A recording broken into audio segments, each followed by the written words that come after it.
was riding home from football and some boys approached me trying to take my bike. I can't lie, I was very scared. I didn't really want to go outside. I was scared of seeing them again. I was really shook up about it. Just wasn't me myself. Like many of us, Kai has found the last year a real challenge. He was mugged and lost his grandmother, and it started impacting his relationship with his mother and with his friends at school. He was in a bad place. Luckily, his mother asked the school for help, and they were able to give him a counsellor. Laura, who works for Place to Be, was able to help Kai move from the dark place and the dark thoughts that he was starting to have. The initial referral reason was not about the virus, but we did spend quite a lot of the first period of our work together talking about that. Came up a lot. He wanted help as well because he was feeling angry about things. I think he's less worried about being angry now and his ability to cope with that.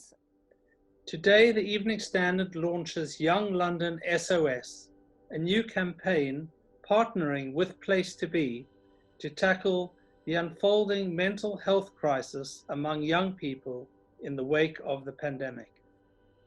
They reach 5,000 children through their one-to-one counselling and almost 30,000 children through their lunchtime Place to Talk service. Through our campaign, we are hoping to help Place to Be expand and reach lots more pupils in London.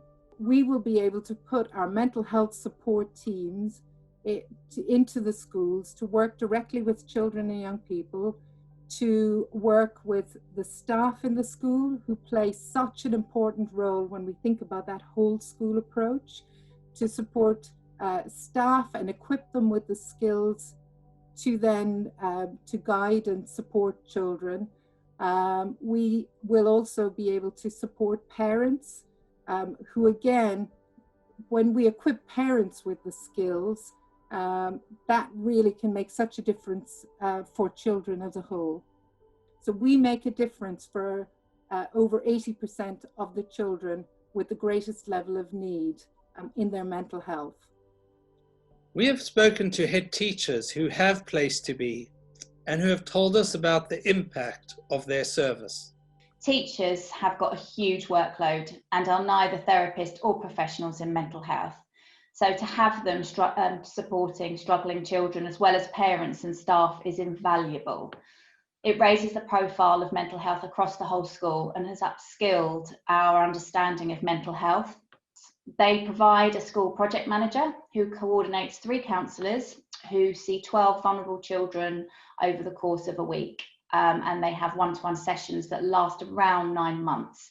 They also provide a parent counsellor who has taken on several anxious parents.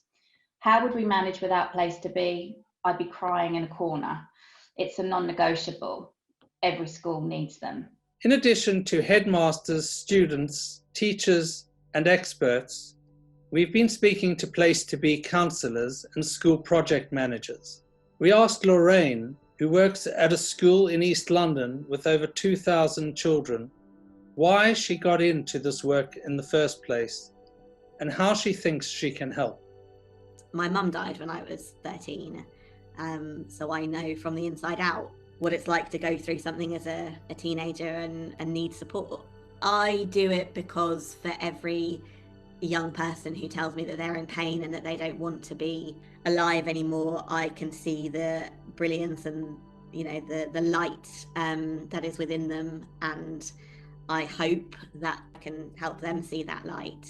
The tragedy is that so many young people feel that they have to go through the depression, the anxiety, and issues like self-harm alone. But actually, help is at hand. The time to act is now.